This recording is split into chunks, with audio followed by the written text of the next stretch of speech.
ਨੀ मैं पुछया रात दे चन कोलों, नी मैं पुछया रात दे चन कोलों, किसे तेनू भी ईद कराई है। उस आख्या मेरी जिंदगी विच एक एहो जही रात ते आई है।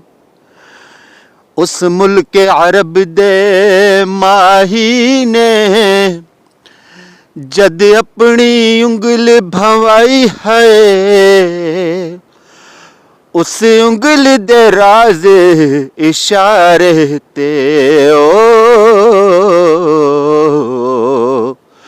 मैं भी टुट के ईद मनाई है। उस उंगल दे राज इशारे ते मैं भी टुट के ईद मनाई है।